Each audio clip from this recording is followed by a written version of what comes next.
Hello नमस्कार दोस्तों, आइए आज हम लोग सर्किल के विषय में जानते हैं। जो सर्किल क्या होता है, तो circle it means breath. Circle एक इंग्लिश वर्ड है और हर एक इंग्लिश वर्ड का अपना एक सेपरेट मीनिंग होता है। तो सर्किल का भी एक मीनिंग होगा, तो सर्किल इट मीन्स क्या होगा, वह होगा ब्रीथ। आइए अब हम लोग फॉर्मेशन ऑफ सर्किल के विषय में जानते हैं। जो किसी भी सर्किल का जो है फॉर्मेशन कैसे होता है, तो किसी भी सर्किल के फॉर्मेशन में जिस चीज़ की नीड होती है वह है हमारा सेंटर, यानी कि केंद्र। केंद्र की किसी भी सर्किल के निर्माण में महत्वपूर्ण भूमिका होती है। तो ये जो हमारा फिगर देख रहे हैं यही हमारा क्या है, सर्किल है। और ये ओ पॉइंट जो देख रहे हैं, इसी ओ पॉइंट को हम लोग सेंटर कहते हैं। इसी की मदद से हम लोग किसी भी सर्किल का फॉर्मेशन कर पाते हैं, यानी कि किसी भी सर्किल का निर्माण कर पाते हैं। कहते हैं जो बिना सेंटर का, विदाउट सेंटर यानी कि बिना केंद्र के मदद से किसी भी सर्किल का फॉर्मेशन यानी किसी भी वृत्त का निर्माण का कल्पना भी नहीं किया जा सकता है।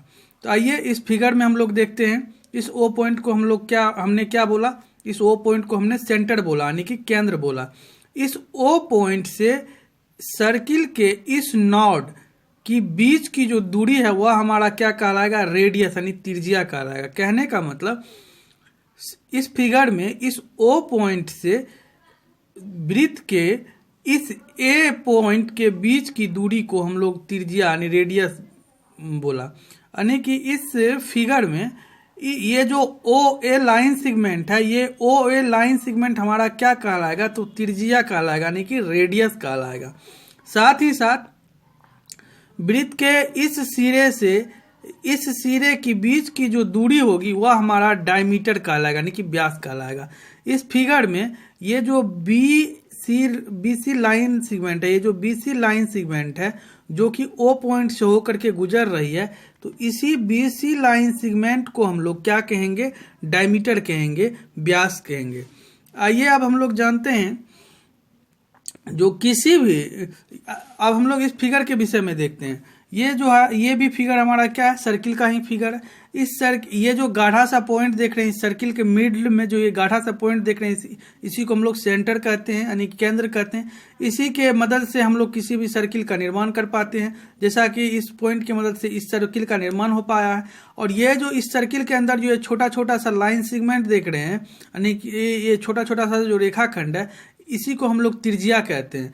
कहने का मतलब किसी भी वृत्त के में अनगिनत त्रिज्या खींचा जा सकता है। कहने का मतलब किसी भी वृत्त में इन्फिनाइट रेडियस मौजूद हो सकता है। आइए अब हम लोग अगला पॉइंट देखते हैं। अगला पॉइंट है हमारा एनी सर्किल, यानी कि किसी भी सर्किल के वृत्त का फॉर्मेशन जो होगा उसमें सेंटर का अहम भूमिका होगा। कहने का मतलब बिना सेंटर का किसी भी सर्किल का फॉर्मेशन संभव नहीं है। अब है वृत्त की त्रिज्या, रेडियस जितनी लंबी होगी उस वृत्त का साइज आकार उतना ही बड़ा होगा। कहने का मतलब जिस वृत्त का त्रिज्या जितना लंबा होगा उस वृत्त का आकार भी उतना ही लंबा होगा। कहने का मतलब shape of circle depend on length of radius. कहने का मतलब किसी भी वृत्त का जो आकार है वह उस वृत्त के त्रिज्या की लंबाई पर निर्भर करता है। त्रिज्या का लंबाई जितना, कोई भी त्रिज्या का जो लंबाई है जितना लंबा होगा उस वृत्त का आकार भी उतना ही ज़्यादा बड़ा होगा। आइए कुछ फार्मूला देखते हैं। तो some important formula for circle, D equal to 2R, यानी कि डायमीटर बराबर डायमीटर इजकल टू 2R, यानी कि किसी भी वृत्त का जो व्यास होता है वह त्रिज्या का ट्वाइस होता है। यानी कि किसी भी वृत्त का जो डायमीटर होता है वह रेडियस का ट्वाइस होता है। कहने का मतलब किसी भी वृत्त का जो व्यास का मान होगा वह त्रिज्या का दोगुना होगा। तो व्यास बराबर 2 गुना त्रिज्या, यही हमारा व्यास का सूत्र हो गया, फार्मूला हो गया। D इजकल टू 2R, यानी कि व्यास बराबर 2 गुना त्रिज्या। कहने का मतलब यदि किसी वृत्त का त्रिज्या का मान दिया हुआ रहे और डायमीटर यानी व्यास हमको निकालना पड़े, तो उसके लिए जिस फार्मूले का हम इस्तेमाल करेंगे वह फार्मूला हमारा D इजकल टू 2R, यानी कि व्यास बराबर 2 गुना त्रिज्या। आइए अब हम लोग इस पर एक प्रश्न करते हैं ताकि फार्मूला सही ढंग से हम लोगों को समझ में आ जाए। यदि किसी वृत्त की त्रिज्या की लंबाई 7 सेंटीमीटर हो तो उस वृत्त का व्यास क्या होगा। यही हमारा क्या है, ब्रीथ है, यही हमारा क्या है, सर्किल है। ये ओ पॉइंट हमारा सेंटर है, इस ओ पॉइंट से सर्किल के इस सिरे के बीच की दूरी हमारा क्या हो गया, त्रिज्या हो गया, जिसका मान 7 सेंटीमीटर दिया हुआ है। यानी कि ये जो ओ ए लाइन सेगमेंट, ये जो ओ ए लाइन सेगमेंट देख रहे हैं 7 सेंटीमीटर, यही हमारा रेडियस हो गया। तो हम लोग को क्या निकालना, डायमीटर। तो जो निकालना होता है उसका हम लोग फार्मूला रिटर्न करते हैं। तो डायमीटर निकालना है तो डायमीटर का फार्मूला क्या होगा, D इजकल टू 2R। तो D इजकल टू 2 और R क्या, R यानी कि त्रिज्या, यानी कि length of radius. Length of radius का वैल्यू कितना, 7 सेंटीमीटर दिया हुआ है, तो 2 इंटू 7 यानी 40 सेंटीमीटर, यही आंसर हो गया। कहने का मतलब ऐसा वृत्त जिसका त्रिज्या का लंबाई 7 सेंटीमीटर होगा, ऐसे वृत्त का जो व्यास का जो मान होगा वह 14 सेंटीमीटर होगा। आइए अब हम लोग अगला टॉपिक देखते हैं। अगला टॉपिक है हमारा एरिया ऑफ सर्किल। कहने का मतलब किसी भी सर्किल का जो हम लोग एरिया फाइंड करेंगे वह किस फार्मूले के द्वारा करेंगे। तो area of circle equal to हमारा फार्मूला होता है पाई आर स्क्वायर, यानी कि वृत्त का क्षेत्रफल बराबर जो फार्मूला होता है वह होता है पाई आर स्क्वायर। हियर यहाँ pi equal to constant quantity, ये जो सिंबल देख रहे हैं जिसको हम लोग रीड करते हैं पाई के नेम से, यानी कि ये जो सिंबल है पाई, यह जो है एक कांस्टेंट क्वांटिटी है। और ये जो फार्मूला में आर स्क्वायर देख रहे हैं, ये आर हमारा क्या है, रेडियस है, यानी त्रिज्या है। अब वैल्यू ऑफ पाई, तो value of pi equal to 3.147 और 22/7। कहने का मतलब पाई का जो वैल्यू होता है वह डिसमल के फॉर्म में होता है 3.147 और फ्रैक्शन के फॉर्म में होता है 22/7। आइए इस पर हम लोग एक प्रश्न करते हैं। यदि किसी वृत्त के त्रिज्या का मान 21 सेंटीमीटर हो तो उस वृत्त का क्षेत्रफल क्या होगा। जी हाँ दोस्तों, आपने सही सुना। वैसा सर्कल, वैसा वृत्त जिसके त्रिज्या का मान 21 सेंटीमीटर है तो उस वृत्त का क्षेत्रफल क्या होगा। तो अकॉर्डिंग टू क्वेश्चन में हमारा क्या दिया हुआ है, लेंथ ऑफ रेडियस यानी त्रिज्या का मान दिया हुआ है 21 सेंटीमीटर, और हम लोग को क्या फाइंड करना है, वृत्त का क्षेत्रफल फाइंड करना है। तो जो चीज़ फाइंड करना होता है उसका हम लोग फार्मूला रिटर्न करते हैं, लिखते हैं। तो area of circle equal to pi r square, यानी कि वृत्त का क्षेत्रफल बराबर पाई आर स्क्वायर।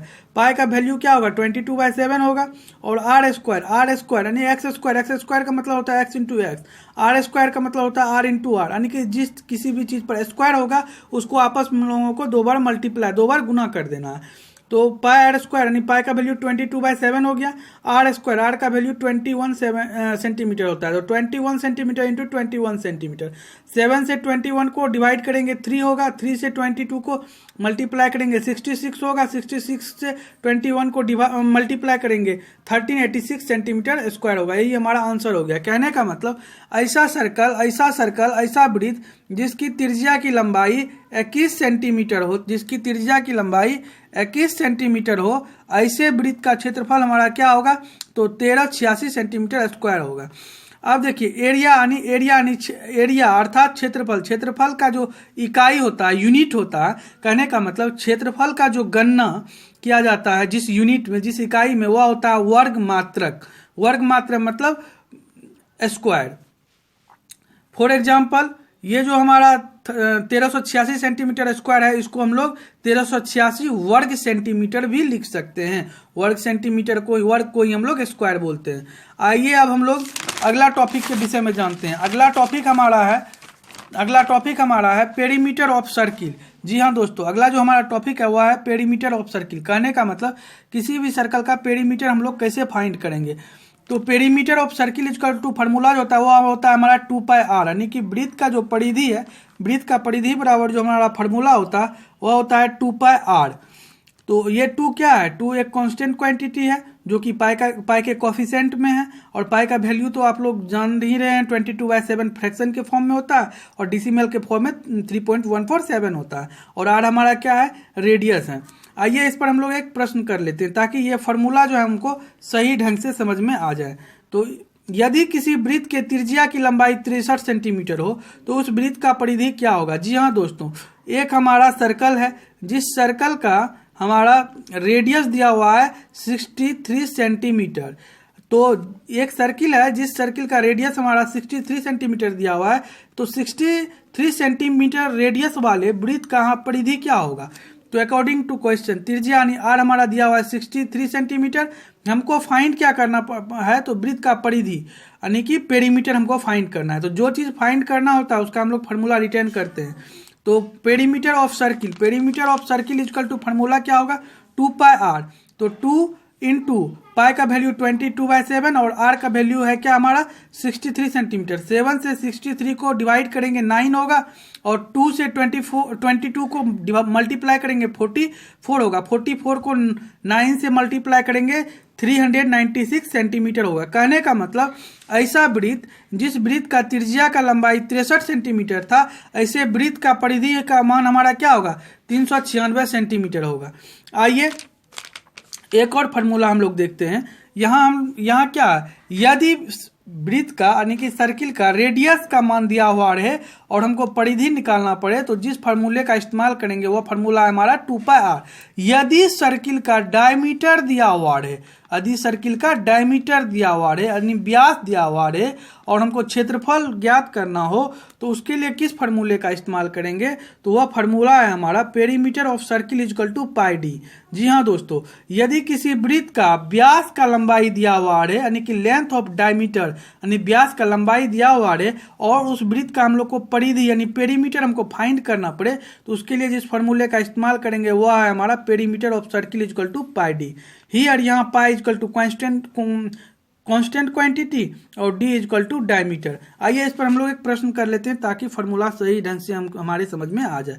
यदि वृत्त के व्यास की लंबाई 126 सेंटीमीटर हो तो उस वृत्त का परिधि क्या होगा। जी हाँ दोस्तों, एक सर्कल है जिस सर्कल का length of diameter equal to 126 centimetre दिया हुआ है यानी कि वृत्त की व्यास की जो लंबाई है वो 126 सेंटीमीटर दी हुई है और ऐसे वृत्त का हम लोगों को परिधि ज्ञात करना है किसके मदद से, तो डायमीटर की मदद से। तो अकॉर्डिंग टू क्वेश्चन में हमारा क्या दिया हुआ है, डी इक्वल टू 126 सेंटीमीटर यानी कि व्यास का मान दिया हुआ 126 सेंटीमीटर।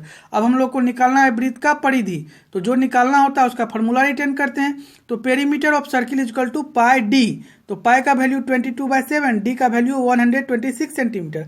7 से 126 को डिवाइड करेंगे तो 18 होगा। 18 से 22 को मल्टीप्लाई करेंगे तो 396 सेंटीमीटर होगा। यही हमारा आंसर हो गया। कहने का मतलब ऐसा सर्कल जिसका डायमीटर का वैल्यू 126 सेंटीमीटर दिया हुआ रहे तो ऐसे सर्कल का जो पेरीमीटर होगा वह होगा हमारा 396 सेंटीमीटर।